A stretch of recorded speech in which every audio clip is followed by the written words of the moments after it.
Story Chat with John Fornoff, the art and passion of storytelling. Here's your host, Bryan Bullabush. Hello, everyone. Welcome to Story Chat, our little corner of the internet where we hope to inspire and teach y'all about, well, y'all, I went southern there for a second. I'm going to teach y'all about the art and passion of storytelling. Howdy, John. How you doing over there? Well, things have changed since we talked last. I don't know what happened there. It just kind of got away from me. That's kind of funny. Oh man. Well, how are you doing, Bryan? I'm Southern is how I'm doing today, apparently. How are you doing? Your production is you're telling me a little bit how it's hit a couple snags. Oh, that happens with any production. Yeah. You have a little, speed bumps, sometimes mountainous speed bumps, sometimes little speed bumps. And that happens. It just got, so we're gonna talk a little bit about that today. Was there any way you can kind of, maybe not in specific terms, but like relative terms, explain what's going on? Oh, sure. Well, what'll happen? This is the subject here is stand or pivot. Okay. There you go. There you go. We're going to talk about stand or pivot. What does that mean? It means when you're working with as a writer, when you're working with a publisher or an editor, as a writer, when you're working on an audio drama or a TV show or a film, and you're working with a producer, that kind of thing. What you're doing is, as you're working through, you've got creative ideas. They've got creative ideas, and sometimes they don't quite mesh. Mm-hmm. So what I do is I either stand or pivot, sometimes both. Okay. So what do we mean by that? And this will help you as you're working with a producer, with an editor, with a publisher, or with a director. Say you're writing for a director. You don't want to be what they call a yes man. Okay. That does not serve them well. And that's why I tell my clients, I am not a yes man. What a yes man is like, whatever you say, sure. Oh, yes, sure, I'll do that. Sure, I'll do whatever, that kind of stuff. It's good to have a serving attitude. That's great. But if you're saying yes, yes, yes, yes, yes, you're not really serving them. It's almost like flattery. Excuse me, flattery. It's where you just want to, like, I just want the job. I just want the job. No, to really serve them well, sometimes you got to say it's not going to work. Now, I work with mostly. I am connected with AAA+ personalities. Okay, I don't know how God just connects me with those kind of people where they're like bulldozers, boom, and you don't stand in front of a bulldozer with a flag. Okay, that doesn't work. But you can kind of steer them. You can't stop a bulldozer, but let's say a bull. You can't stop a bull, so you got to steer them. So what does that mean? What that means, if they're charging ahead in a certain direction, and they want something very important, and you're looking at it, it's like, oh no, this is not going to work. What you want to say is, no. You don't tell them no. Okay, you can say, we can do it that way, but it will cost us this. We can do it that way, or it could hurt us down the line because it's going to cost more money, or it's going to cost more time. And also we have a problem with this, and then you can list us. So it's sort of like a yes, but okay.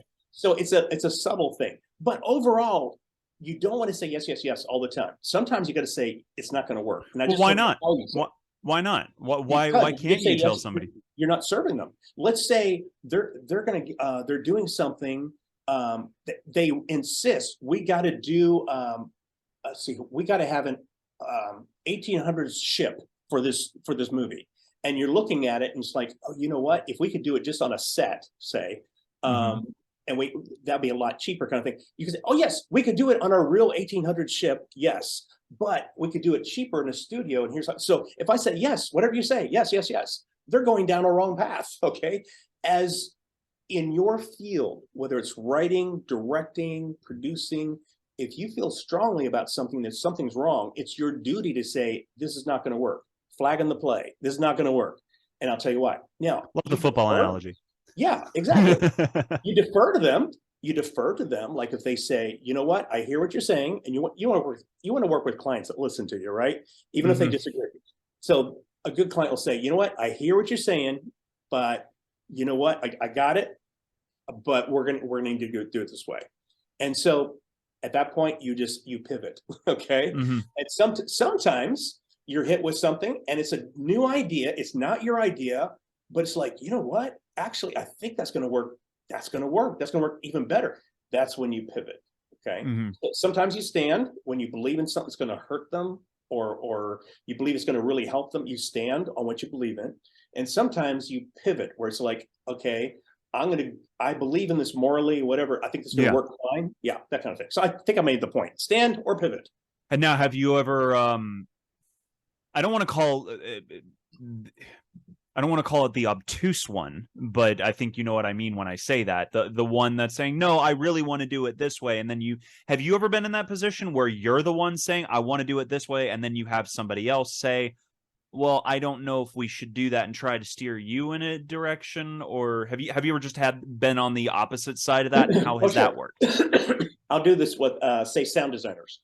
Because I like to always push the envelope with audio drama, right? So let's do an audio zoom, audio pan. What if we did this? What if you did this? You kind of a flashback here and that. So we always do stuff that pushes the envelope. And I encourage my sound designers, my sound designing team, anybody on the team, music-wise too. If it's not going to work, let me know. Or if you're having a problem with it, just let me know, because we're always pushing that envelope. And so I'll give, there's Oscar Corral, there's Alan Hurley, work with Mark Drury, Rob Jorgensen, just Todd Bastide, wonderful sound designers. So what I'll do is like I write it on the page. Okay, I expect them to hit that mark. If it's not working, talk to me. Let's talk it out. And I'm open. Like, and if they say, John, this is not going to work, I'll say, okay, give me a solution. Yeah. Sometimes I'll push them a little bit when I know they can do it. For instance, Alan Hurley. Oh, Alan, when I put the sound designers through, I feel sorry for them. I have this amazing, God's given me an amazing imagination. Imagine big, and it can scare sound designers sometimes. So in this scene, it was Affabel, and this is for John Bevere Ministries. And in the middle of the night, it was an amazing project with Alan Hurley on it. In the middle of the night, horses stampede by, and there's people going to capture people. It's a very scary thing at night. He says, John, how do we horses stampeding? It's just not, I've got, and he was like having trouble, just what's this going to sound like? Yeah. I believed in Alan. I knew he could pull it off. And I said, Alan, let's give it a try. Just do it. He says, when I add layers, it gets muddy. When you add like horses galloping, and you add it's mud. Sound wise. Yeah, no, I can hear that. Yeah. Just try it. Just try it, Alan. So he says, okay. So I pushed him on that, and he did it. And it's one of my favorite parts. It's like, oh, that sounds so good. And by the way, on that same one, we had a yacht running into a submarine, and the submarine turns over, and everybody inside. A yacht running into, oh, geez. Yes, it's a runaway yacht. That sounds like an expensive accident. It was, yes. In audio drama, you can do this. In movies, it costs millions of dollars. In audio drama, it's like, oh, sure, we can do that. So and the whole sub turns over, and everybody inside's going, it's like a dryer, right? When there's somebody inside a dryer, like, wah! And they're all turning over, and the sub sinks, hits the bay, and at the bottom of the bay, and they have 8 minutes of oxygen left. So that's fun. The story. It's really cool. Do they go to heaven? Do they go to hell?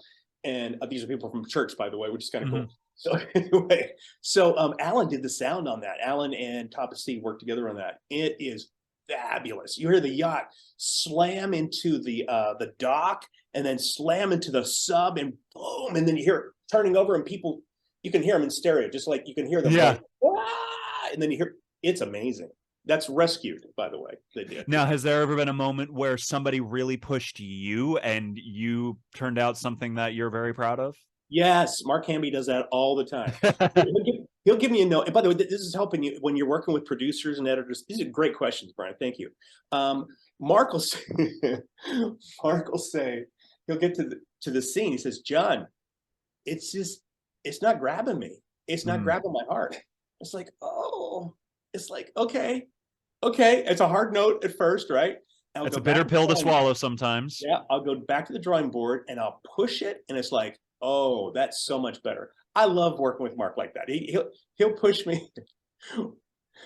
I guess I can say this, but Alan, but if you work with Lamplighter Theater, you work anywhere after that, because it's like there's always it's a challenge, because Mark is always charging forward, and things happen at the last minute. It's very dynamic. but I love it. I love the thrill of it. Don't tell Mark I love the last minute. Don't tell him that. I typically love the thrill of the challenge. Like, I'm about to direct a scene. I don't have a script. I'm the director and the actors, and we don't have a script, and we're about to do it in 5. Oh, there's the script. Oh, there's changes. Okay, so how does it I can't like, that's something that I have yet to deal with on set for films, is because I know they did it a lot for like Lord of the Rings, and I know Lord of the Rings, there was some last minute script changes, but I have yet to be a part of a movie where my scene is still being updated before so I've yet to get to that, and I can't imagine that, because that would just, I need to know this ahead of time, because I got to prep the character and all that fun stuff, and that starts to delve into the realm of improv at that point.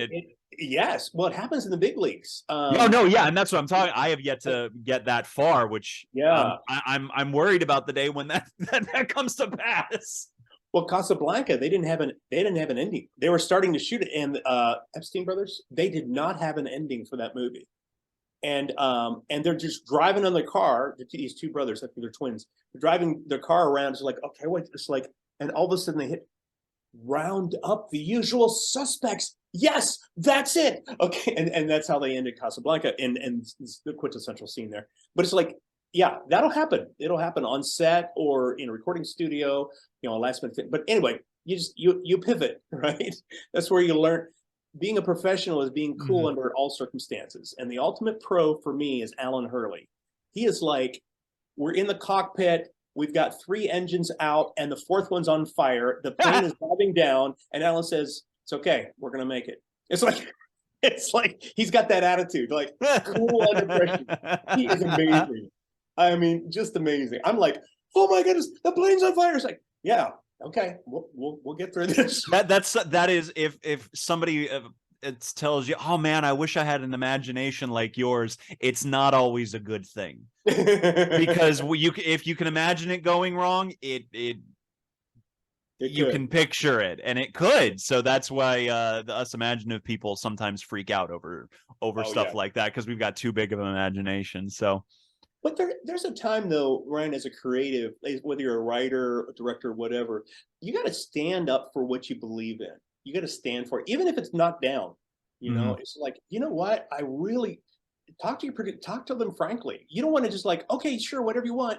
No, that's not serving them well. It's not. It's also not recognizing or respecting the gift you have. You got to respect the gift God has given you, and part of that is sometimes you got to stand up and say, you know what? I really feel this is the direction we should go. And you stand, and they might disagree with you. I've had situations where an entire board, 2 studio heads, and assorted other people do not believe in what I'm doing. Okay, it's like, that's daunting.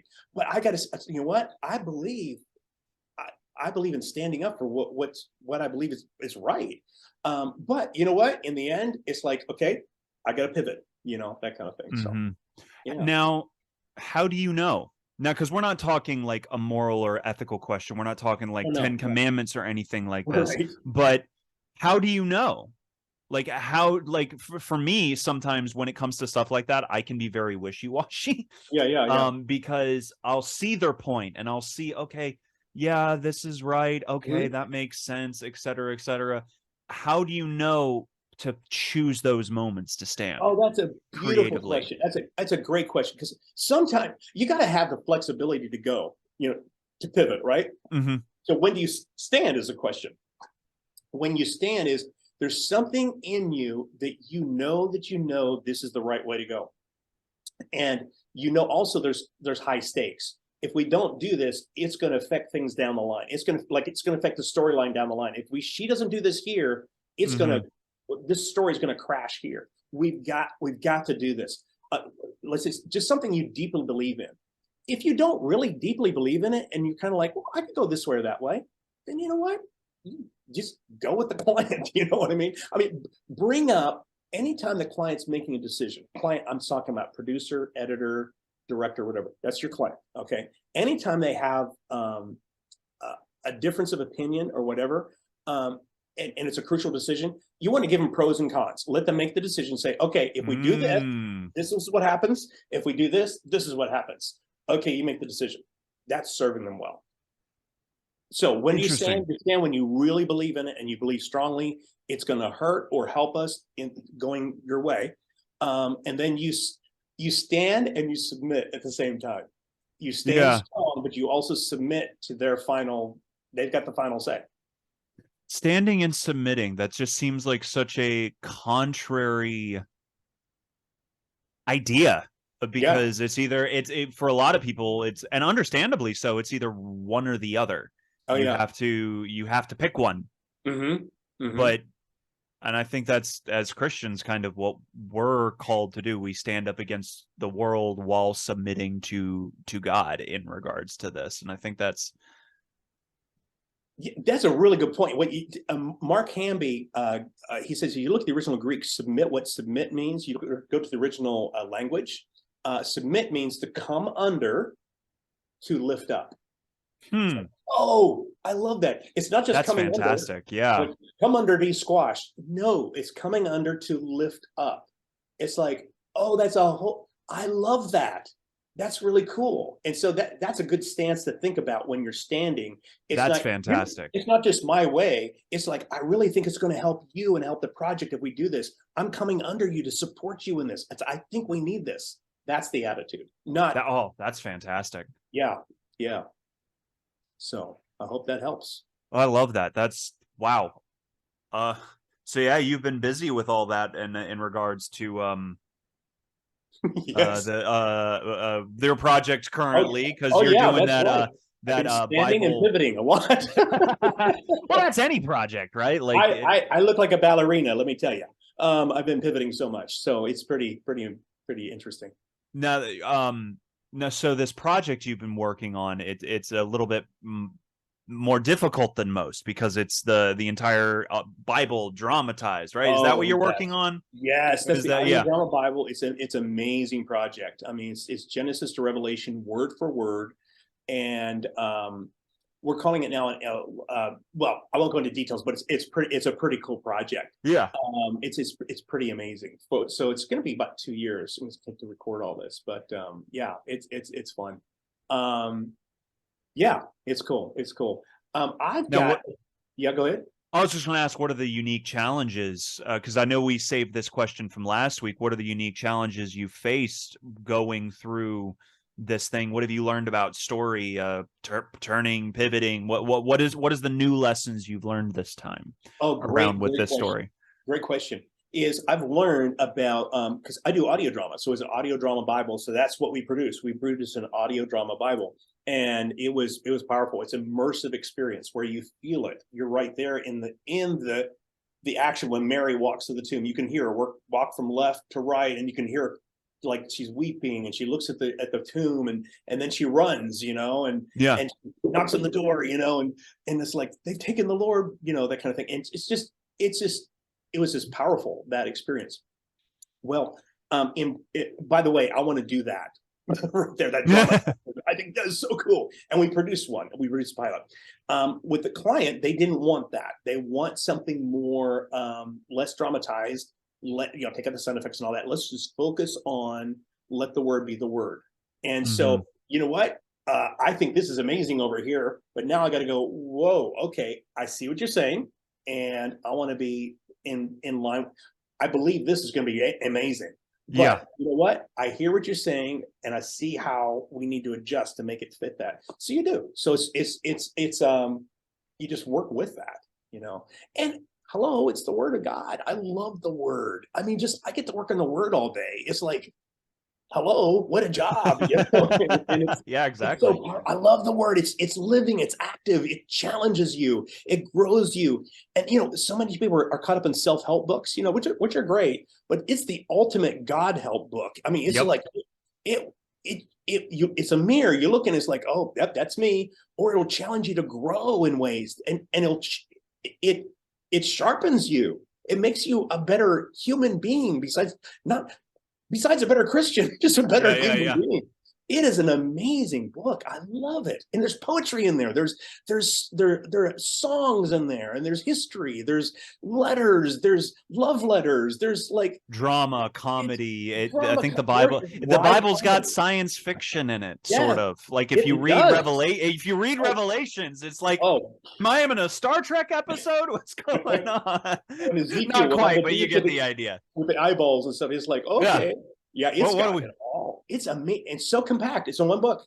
Mhm. It's in one book, Yeah, it's cool. But anyway, that's it. That's the stand and pivot thing. And so any other questions? Because I want to wrap up here. Any other No, that questions? was fantastic. Just Okay. just hopefully to encourage those, because I've worked in projects, and you've worked in projects all the time, but it's don't let this scare you, Story Chat listener, because working with people can be hard, but it can also be very rewarding if you surround yourself with the right people. Because, and I think that is a big part of that is you're standing and pivoting with hopefully people that you like and that you respect, and it's part of that surrounding yourself with the right kind of people to not be the yes men, to really struggle with the story, struggle with all that fun.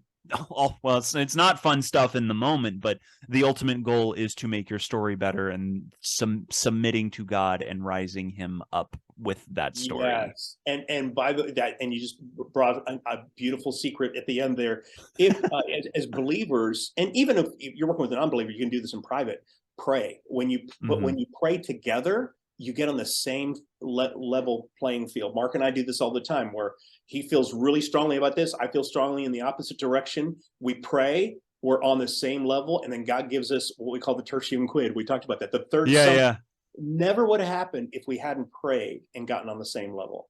And so we sharpen each other. We also, believe it, we respect each other. So we submit to each other's gifts, and it's an amazing thing that happens out of that. So there's the art of how you stand or how you pivot.